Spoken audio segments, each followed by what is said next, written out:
Hello नमस्कार दोस्तों। मैं आपका astrology friend doctor Mahesh Joshi आपका स्वागत करता हूं अपनी series how to analyse divisional chart. तो आपने मेरे प्रीवियस 2 वीडियोस देखे होंगे डिविजनल चार्ट के।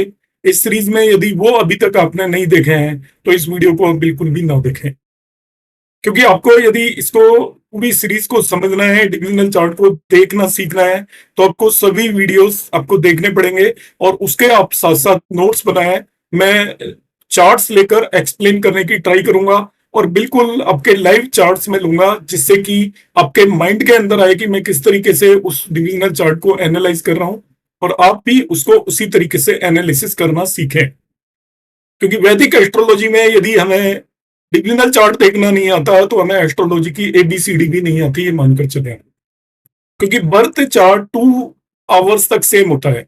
2 घंटे में जितने भी लोग पैदा हुए हैं वो सेम होंगे, मगर उनका भविष्य या फ्यूचर एक जैसा नहीं हो सकता। तो हम सभी लोगों की एक जैसी प्रेडिक्शन से यदि बचना चाहते हैं तो डिविजनल चार्ट हमें सीखना ही पड़ेगा। और मेरी इस सीरीज को देखिएगा, आपको डिविजनल चार्ट देखना मैं सिखा दूंगा। आज मैं शुरू करता हूं। रूल 2 मैं बता चुका था प्रीवियस वीडियो के अंदर। आज रूल 3 की हम बात करेंगे। रूल 3 में सबसे पहला पॉइंट है the lagna should be strong. ये डिविजनल चार्ट की बात कर रहा हूं मैं। बर्थ चार्ट का एक भी पॉइंट यहां पर मैं डिस्कस नहीं करूंगा। जो भी बातें मैं बताऊंगा वो डिविजनल चार्ट के बारे में होगी, इसलिए आप कंफ्यूज ना हो कि बाद में आप सोचें कि मैं बर्थ चार्ट की बात कर रहा हूं। ये पूरी की पूरी बात डिविजनल चार्ट की है। आप जिस भी डिविजनल चार्ट को देख रहे हैं उसकी लग्न स्ट्रॉन्ग होनी चाहिए यदि आपको उससे रिलेटेड बेटर रिजल्ट चाहिए। अब इसको समझने की जरूरत है सेंटेंस को। आपके कितने ही डिविजनल चार्ट होते हैं।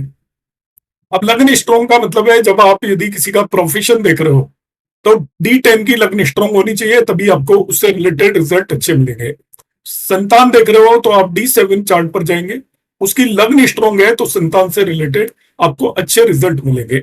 नवांश में जाएंगे, मैरिज देखनी है आपको, तो नवांश की लग्न स्ट्रॉन्ग होनी चाहिए, तभी आपको मैरिज से रिलेटेड अच्छे रिजल्ट मिलेंगे। ये मतलब है इसका। The lagna should be strong to get good result of the divisional chart. ये सबसे पहला पॉइंट है। इसी को मैंने एलोबरेट किया है, थोड़ा आगे बताया है कि स्ट्रॉन्ग लग्न D10 मतलब दशमांश चार्ट की यदि लग्न स्ट्रॉन्ग है तो इट एश्योर्स गुड प्रोफेशन। आपका प्रोफेशन अच्छा रहेगा, आप जो भी करेंगे, बिजनेस करेंगे या जॉब करेंगे, उसमें आप खूब सक्सेसफुल होंगे। ये हम मान सकते हैं यदि D10 की लग्न स्ट्रॉन्ग है। केवल लग्न की बात कर रहा हूं मैं। मैनी प्लैनेट्स एस्पेक्टिंग लग्न। बहुत सारे प्लेनेट किसी भी डिविजनल चार्ट की लग्न को एस्पेक्ट कर रहे हैं तो वो भी उसको स्ट्रोंगर बना देते हैं। बहुत सारे प्लेनेट एस्पेक्ट कर रहे हैं, वो बेनिफिक मेलिफिक जैसे भी हो, मगर जितना ज्यादा इन्फ्लुएंस होगा, लग्न पर इन्फ्लुएंस होगा, तो उस पर्टिकुलर डिवीजन से रिलेटेड रिजल्ट आपको बेहतरीन या बेटर मिलने की पॉसिबिलिटी होगी। ए शुभ कर्तरी और लग्न मेक इट स्ट्रॉन्ग। ए शुभ कर्तरी और लग्न, यदि शुभ कर्तरी होता है लग्न के दोनों तरफ दो प्लेनेट हो बेनिफिक, तो उसको हम शुभ कर्तरी बोलते हैं। यदि लग्न के दोनों तरफ शुभ कर्तरी है तो वो आपका लग्न को स्ट्रॉन्ग बना देता है। अब सवाल उठता है इससे बिल्कुल अपोजिट। ये तो मैंने अच्छा बता दिया, तो आपको बुरा भी खुद ही एज्यूम करके चलना है।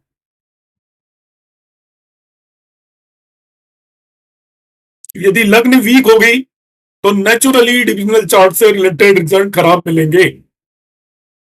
फर्दर, यदि लग्न में मेलिफिक इन्फ्लुएंस ज्यादा हो गया, मेलिफिक इन्फ्लुएंस का मतलब वहां पर मेलिफिक प्लैनेट्स आकर बैठ गए और सारा का सारा मेलिफिक इन्फ्लुएंस है, तो उस डिवीजन से रिलेटेड रिजल्ट में आपको बहुत ही डिफिकल्टी आने वाली है।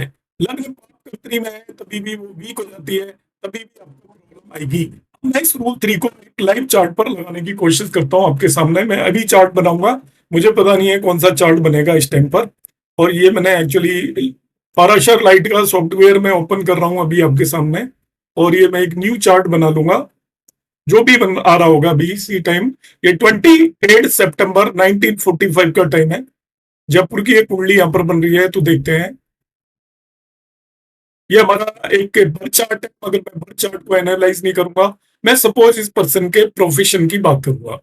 मैं प्रोफेशन का एग्जांपल इंटेंशनली ले रहा हूं, क्योंकि प्रोफेशन से रिलेटेड D10 चार्ट बहुत कम लोग देख पाते हैं। कम लोगों को सिखाना आता है कि D10 चार्ट को किस तरीके से देखना है। तो मेरी कोशिश है कि मैं जो थोड़ा बहुत ज्ञान मुझे है वो मैं आप सभी को दे पाऊं। तो यहाँ पर मैं D10 चार्ट पर चला जाता हूँ। इस नेटिव का ये D10 चार्ट आपको नजर आ रहा होगा। अभी जो पॉर्न हुआ है उसके हम प्रोफेशन की बात करेंगे। अब देखिए इसकी लग्न को यदि मैं ध्यान से देखता हूं तो इस टाइम पर इसकी लग्न में 5 साइन राइज हो रहा है और लग्न लॉर्ड लग्न में बैठा हुआ है। ये लग्न लॉर्ड बैठा हुआ है लग्न में सन। फर्दर उसे एक बेनिफिक वीनस एस्पेक्ट कर रहा है। फर्दर एक दूसरा बेनिफिक भी मान सकते हैं हम, मरकरी वहीं पर प्लेस्ड है। तो मरकरी प्लेस्ड है और वीनस इसको एस्पेक्ट कर रहा है। सैटर्न भी लग्न के अंदर प्लेस्ड है। तो अभी मैंने एक सूत्र बताया था कि लग्न स्ट्रांग होनी चाहिए। तो आप एस्ट्रोलॉजी का ये सूत्र बिल्कुल रट लें। जिस भी भाव के अंदर उसके भाव के स्वामी का किसी भी तरीके से लिंक हो जाता है, भाव के स्वामी या तो उसे देख ले, भाव का स्वामी वहां पर आकर बैठ जाए, तो वो तो स्ट्रोंग हो ही जाता है भाव, चाहे उस पर कितने भी मैलिफिक इन्फ्लुएंस साथ में हो। क्योंकि जो भाव के स्वामी का इफेक्ट है, यदि 100 में से मार्क्स दें हम, तो 60 मार्क्स से 65 मार्क्स केवल भाव के स्वामी स्कोर कर लेता है। बाकी नेगेटिव इन्फ्लुएंस भी यदि किसी मैलिफिक प्लेनेट के होते हैं, वो 15 पॉइंट से ज्यादा आपसे कंसीडर ना करें। तो इस पर्टिकुलर कुंडली के यदि मैं लग्न को देखता हूं तो लग्न का लॉर्ड वहां पर बैठा हुआ है। एक नेचुरल बेनिफिक वीनस उसे एस्पेक्ट कर रहा है, एक दूसरा नेचुरल बेनिफिक मरकरी वहां पर बैठा हुआ है, एक नेचुरल मेलिफिक सैटर्न वहां पर बैठा हुआ है। तो यहाँ पर शुभ असर रिलेटिवली ज्यादा है, तो इस नेटिव की लग्न रिलेटिवली स्ट्रांग है। अब लग्न स्ट्रांग है तो जैसे मैंने बताया था कि इसके प्रोफेशन के अंदर इस पर्टिकुलर पर्सन को सक्सेस मिलेगी ही मिलेगी। D10 से रिलेटेड इसके सिग्निफिकेशन में इसको सक्सेस मिलेगी। इसी चीज को मैं अभी इसके D9 चार्ट में लगाता हूं, मैरिड लाइफ कैसी रहेगी। तो यहां पर हम मैरिड लाइफ में देखते हैं D9 चार्ट में इसकी जो लग्न है उसके अंदर 4 साइन है और लग्न 4 साइन है, तो मून का साइन है ये। इसको देखिए यहाँ पर एक नेचुरल बेनिफिट वीनस एस्पेक्ट कर रहा है। इसके अलावा हम देखते हैं क्या कोई मेलिफिक इसे एस्पेक्ट कर रहा है क्या, इस पर किसी भी मेलिफिक का कोई इंफ्लुएंस नहीं है। तो ओवरऑल इसकी लग्न बेनिफिक इंफ्लुएंस के अंदर है तो बेटर है। तो मैरिड लाइफ से रिलेटेड भी इसको अच्छे रिजल्ट मिलेंगे, हम इस तरीके से इसको प्रेडिक्ट कर सकते हैं।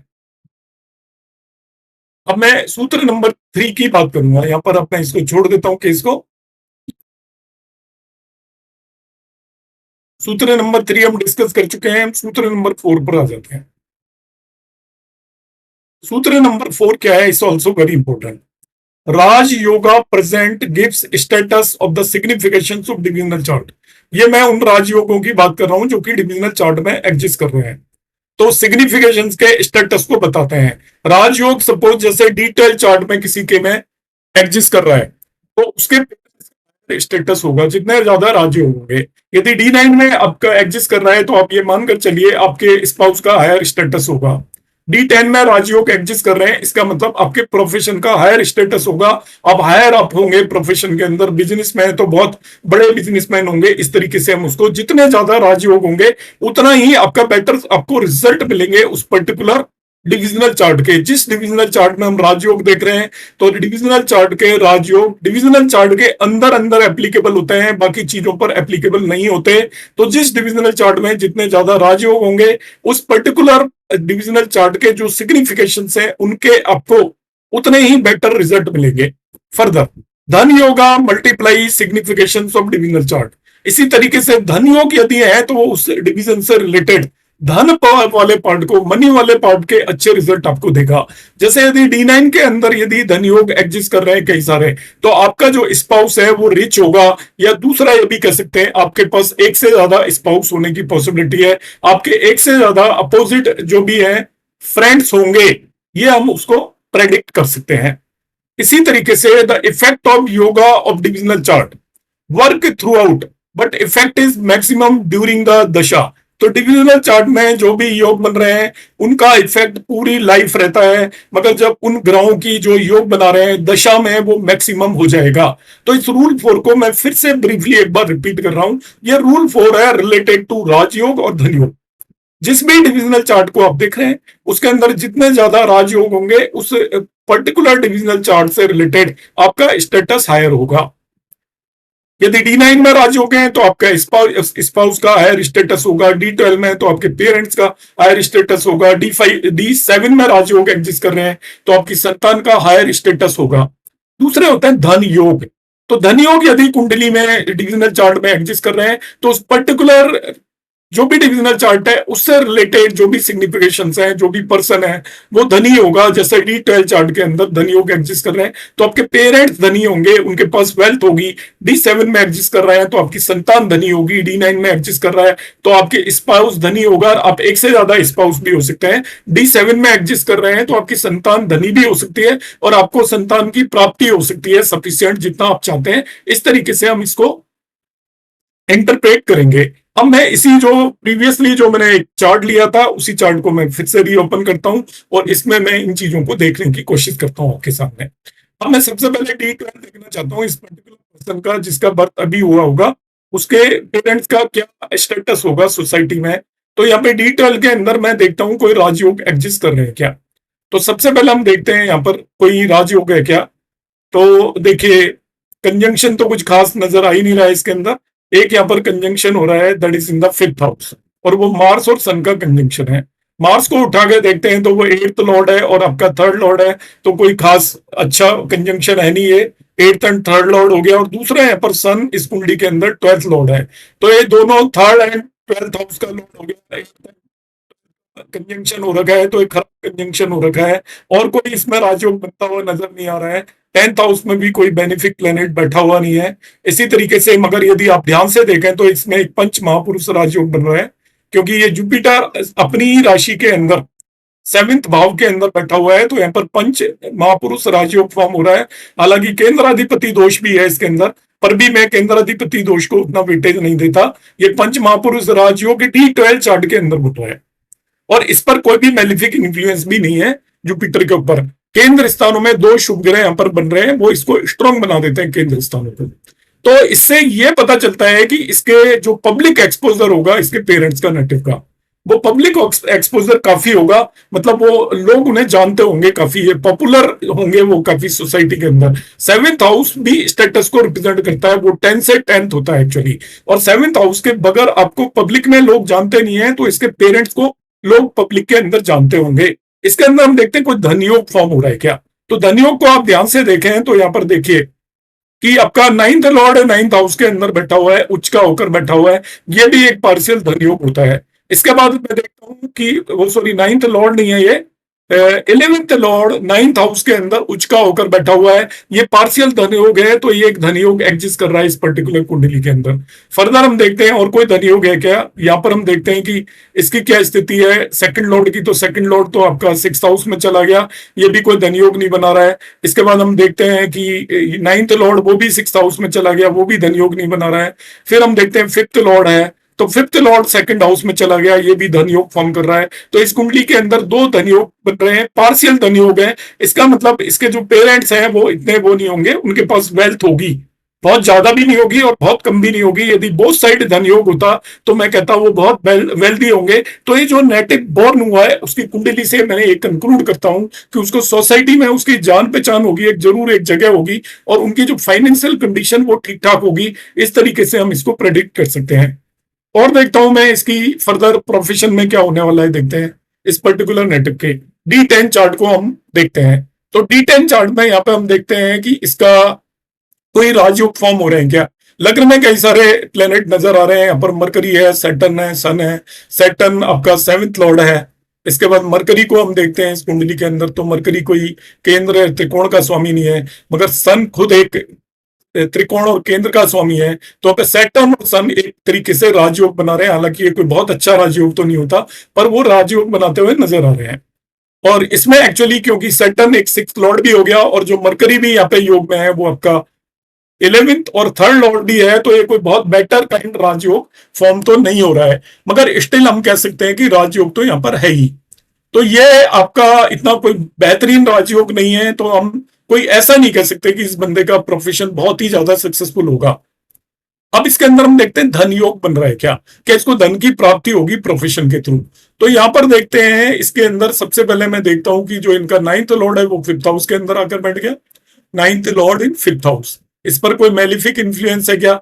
इस पर कोई भी मेलिफिक इन्फ्लुएंस यहाँ पर नजर नहीं आ रहा है, नहीं तो सैटर्न देख रहा है और कोई तो मेलिफिक इसको एस्पेक्ट नहीं कर रहा है। तो ये पार्शियल धन योग फॉर्म हो गया।